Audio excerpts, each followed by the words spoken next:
اس طرح آپ فالو کر رہے ہیں. اگر آپ میں دین کا ذوق اور شوق ہوگا تو آپ خود علم حاصل کرو گے اور آپ ان مسلکوں سے نکل جاؤ گے, اماموں سے بھی نکل جاؤ گے. آپ پھر خود علم جو ہے نا اسے حاصل کر کے عمل کرو گے اور آپ بہت بہتر ہو جاؤ گے. یہی تو کہا قرآن میں, جب ان سے کہا جاتا تھا کہ جب رسول اللہ صلی اللہ علیہ وسلم انہیں دین کی دعوت پیش کرتے تو یہ کہتے تھے بس ہم نہیں سنتے, ہم تو اپنے آباء و اجداد کے دین پہ ہی ٹھیک ہیں. تو وہی حال ہمارا ہے کہ جو حنفیوں میں پیدا ہو گیا وہ حنفی ہے اور جو شافعی مسلک میں پیدا ہو گیا وہ شافعی ہے. اپنے آپ ہم خود پڑھنے کو تیار نہیں ہیں. اگر آپ خود پڑھیں گے تو آپ ان جھنجھٹوں سے نکل جائیں گے بالکل. دیر سے آنکھ کھلنے پر سحری کھاتے ہوئے اذان ہو جائے تب؟ ان کا سوال یہ ہے دیر سے آنکھ کھلنے پہ سحری کھاتے ہوئے اذان ہو جائے تب. تو بھائی نبی اکرم صلی اللہ علیہ وسلم یہ داؤد شریف کی حدیث پہ آ گیا کہ اگر تمہارے ہاتھ میں برتن ہو, تم کچھ کھا رہے ہو تو اسے پورا کر لو. تو آپ 1-2 چمچ اگر اس میں کچھ بچا ہوا ہے کھا لو, نہیں تو چھوڑ دو اگر آپ کی طبیعت نہیں ہو رہی. ویسے زیادہ بہتر چھوڑنا ہی ہے, اذان ہوتی فوراً چھوڑ دو آپ, مطلب ٹائم ہوتے ہی. یہ ایک حدیث ہے, اسے نظیر نہیں بنانا. اصل میں حدیث وہی ہے جو میں نے پہلے ہی بیان کی کہ نبی اکرم صلی اللہ علیہ وسلم نے کہا کہ بلال اذان دے تو کھاتے رہو اور ابن مکتوم اذان دیں تو تم کھانے سے رک جاؤ. تو اس کا مطلب یہ ہوا کہ وہ اصل اذان وہ تھی جو مطلب وقت وہ ہوتا تھا جب وہ نابینا صحابی جو ہے اذان دیا کرتے تھے, اس سے پہلے ہی کھانے سے رک جاتے تھے صحابہ کرام. کیا عصر اور مغرب کے بیچ سونا نہیں چاہیے؟ ان کا سوال یہ کہ عصر اور مغرب کے بیچ سونا نہیں چاہیے. نہیں بھائی, بالکل نہیں سونا چاہیے. نبی اکرم صلی اللہ علیہ وسلم نے منع کیا کہ اس سے عقل جو ہے نا وہ کم ہوتی ہے. ایک حدیث سے بات ثابت ہے. حضور صلی اللہ علیہ وسلم کا طریقہ سوالوں پر ابھارنا تھا, مگر آج کل اگر عالموں سے سوال کریں تو وہ ڈانٹ دیتے ہیں. اچھا, بڑا اچھا سوال ہے ان کا. ان کا سوال یہ ہے کہ نبی اکرم صلی اللہ علیہ وسلم تو ابھارتے تھے سوالوں کے لیے, اور آج ہم اگر کسی عالم سے سوال کریں وہ ڈانٹ دیتے ہیں. اصل میں آج کے زمانے کے حساب سے ہمارے عالموں کو علم نہیں ہے.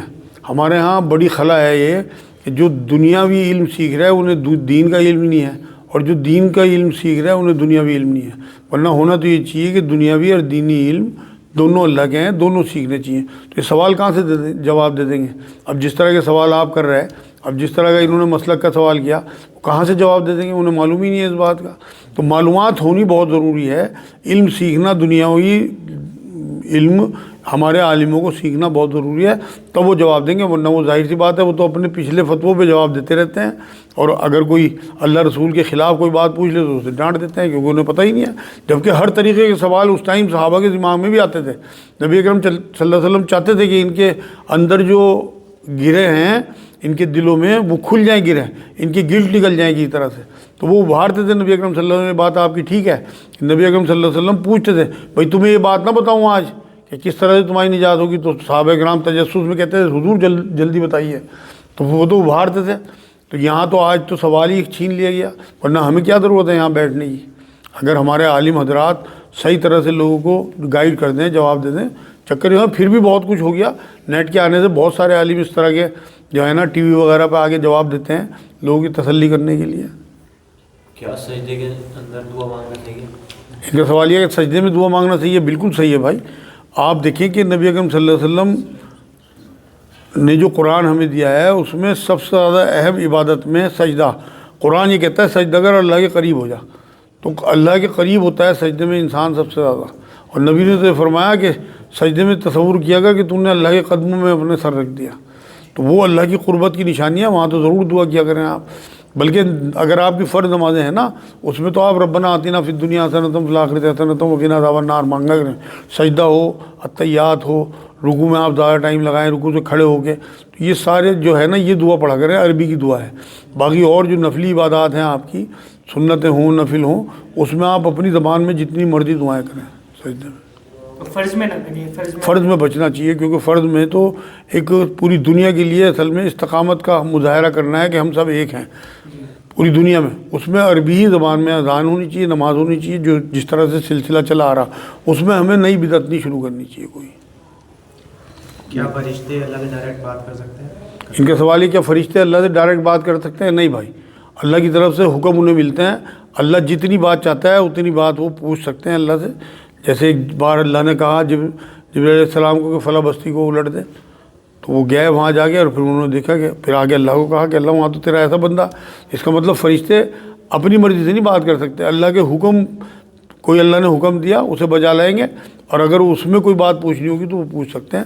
ویسے ڈائریکٹ اتنی ہیبت ہے اللہ کی کہ کوئی جو ہے اللہ کے سامنے مطلب لرزہ ترسا رہتے ہیں فرشتے بھی، اور ان کی حدیں ہیں۔ آپ نے سنا ہوگا جبرائیل علیہ السلام جب معراج میں حضور اکرم صلی اللہ علیہ وسلم کو لے گئے تو سدرۃ المنتہا تک کہ اس سے آگے آپ جائیے میرے تو پڑ جل جائیں گے اگر میں اس سے آگے بڑھا، تو ان کی حدیں طے ہیں فرشتوں کی بھی وہاں پہ۔ نکاح میں حجاب قبول ایک ہی بار ہے یا 3 بار؟ اور کیا نکاح پڑھانے والا ہی لڑکی سے قبول کرائے گا؟ ان کا سوال یہ ہے نکاح میں حجاب و قبول ایک بار ہے 3 بار، اور کیا نکاح پڑھانے والا ہی حجاب و قبول کرائے گا؟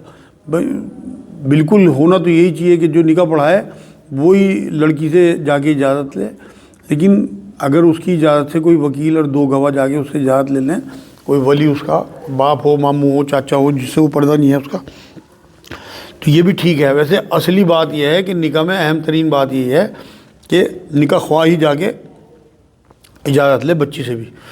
اور دوسرا سوال آپ کا یہ تھا کہ نکاح پڑھانے والا ہی لڑکی سے قبول، وہ تو ہو گیا، ایک اور تھا آپ کا سوال۔ نکاح میں حجاب قبول ہاں ایک ہی بار حجاب و قبول کیا ایک ہی بار؟ بالکل ایک ہی بار ہے۔ ہمارے یہاں تو بلا جو یہ شدت اختیار کر لی 3 بار کہلواتے ہیں، ورنہ ایک بار کافی ہے۔ طلاق کا بھی یہی سسٹم ہے، طلاق اگر ایک بار ہی ہو سکتی ہے، ایک ہی بار کہنی ہے طلاق ایک بار کہنی ہے، چاہے 3 دفعہ کہیں چاہے 3000 دفعہ کہیں، ایک ہی طلاق ہوگی۔ میں نے اور ایک طلاق جو ہے ایک بار میں ایک طلاق ہوتی ہے، اور اگر کوئی 3 دفعہ 3000 دفعہ 30,000 دفعہ بھی کہے تو ایک ہی طلاق ہوگی۔ پہلی طلاق ہوتے ہی عدت میں چلی جاتی ہے عورت۔ مرد کو رجوع کرنے کا حق ہے کہ وہ 2 گواہوں کے ساتھ جا کے اگر 3 حیض کے بیچ میں اس نے رجوع کر لیا اپنی وائف سے تو وہ پھر اسی طرح سے نکاح میں آ گئے، اور ان کے بعد 2 طلاقوں کا حق باقی ہے، لیکن ایک بار میں ایک ہی طلاق ہوتی ہے۔ مطلب یہ کیا نام ہے 3 مہینے کے اندر اگر جا کر 3 حیض کے اندر، 3 حیض 2 مہینے میں بھی ہو سکتے ہیں عورت کو۔ عمرے پر وہاں کے اماموں کے پیچھے نماز پڑھنے کی بجائے اپنی جماعت کرنا ٹھیک ہے؟ ان کا سوال یہ ہے عمرے پہ بہت سے لوگ اپنی جماعت کرتے ہیں، وہاں کے اماموں کے پیچھے نماز نہیں پڑھتے، کیا یہ ٹھیک ہے؟ بالکل غلط عمل ہے بھائی، انتشار پھیلانا ہے امت میں۔ میں جب عمرے کو گیا تھا سن 2000 میں تو میں نے بھی دیکھا تھا وہاں میرے ساتھ بڑے بڑے بزرگ گئے تھے، ان بزرگوں کو الگ پڑھتے ہوئے کہ ہم ان کے پیچھے نہیں پڑھیں گے نماز، اپنے کمرے میں پڑھ لیتے، بتاؤ حرم کی نماز چھوڑ لیتے۔ بس کیا کیا جائے ان کے علم کا؟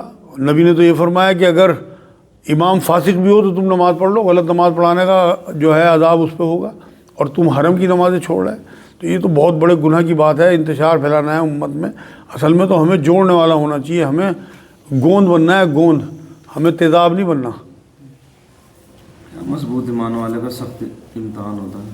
ان کا سوال ہے کیا مضبوط ایمان والے کا سخت امتحان ہوتا ہے؟ ہاں بھائی، نبی نے تو یہی فرمایا، اور دیکھا بھی ہے نبی اکرم صلی اللہ علیہ وسلم نے یہ بات کہی کہ اللہ یہ کہتا ہے کہ سب سے زیادہ انبیاء کو آزماتا ہے اور پھر اپنے ان بندوں کو جو اس پہ ایمان کا دعویٰ کرتے ہیں۔ قرآن میں بھی انہوں نے جگہ جگہ یہ بات کہی، کیا تم نے یہ سمجھ لیا کہ تم یہ کہہ دو گے کہ ہم ایمان لائے، ہم تمہیں آزمائیں ہی نہیں، ابھی تو میں نے دیکھا ہی نہیں کہ تم کتنے پانی میں ہوگی۔ تو اللہ کی آزمانا جو ہے وہ جو ایمان میں آئے گا اسے تو ضرور اللہ آزمائے گا۔ ایک بار ایک صحابی جو ہے حضور صلی اللہ علیہ وسلم پہ ایمان لائے تو انہوں نے حضور مجھے تو آپ سے اور اللہ سے بڑی محبت ہو گئی ایمان میں آنے کے بعد، تو اللہ کے رسول صلی اللہ علیہ وسلم نے یہ فرمایا کہ اب آزمائش کے لیے تیار ہو جائے، فقر فاقہ کے لیے تیار ہو جائے۔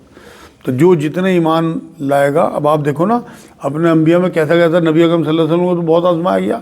ایک حضرت ایوب علیہ السلام کا قصہ آتا ہے کہ انہیں بہت زبردست بڑے امیر آدمی تھے، بڑی اولاد تھی اور بہت کھیتی باڑی سب کچھ تھا، مال تھا بہت، اور سب کچھ اللہ رب العزت نے ان سے لے لیا، اور یہ کہا قرآن میں کہ ہم نے اسے صبر کرنے والا پایا، ہر طریقے سے ہم نے اسے آزمایا اور ہم نے صبر کرنے والا پایا۔ آخر میں تو ایسا ہوا جب شیطان نے کہا کہ جی مال وال تو جو ہے اللہ میاں یہ تو آتا جاتا ہی رہتا ہے، اصل تو اسے تو بہت توانائی اور تندرستی بہت ملی ہوئی ہے، تو اللہ نے اسی اجازت دے دی شیطان کو کہ تو کر لے جو بھی حرب آزمانے۔ تو اس نے کچھ اس طرح کے وسوسے ڈالے، اس طرح کی بیماری انہیں لاحق کر دی کہ پھوڑے نکلنے لگے، انہیں زخم ہو گئے، اتنے زخم ہو گئے کہ ان سے برداشت نہیں ہوا، اور پتہ نہیں کتنے سال لکھا ہوا ہے، 18 سال یا کتنے سال کہ انہوں نے اسے برداشت کیا، خارش آتی رہتی تھی لیکن ہمیشہ کہ میرے اللہ کی طرف سے ہے، میرے اللہ کی طرف سے ہے۔ وہاں بھی اللہ نے تو اسی لیے قرآن میں قیامت تک کے لیے ان کا ذکر جو ہے اللہ نے کر دیا۔ تو جتنے بھی اللہ کے نبی گزرے ہیں انہیں خوب آزمایا گیا اللہ کی طرف سے، سب سے زیادہ انبیاء کو آزمایا اللہ نے، پھر اپنے جو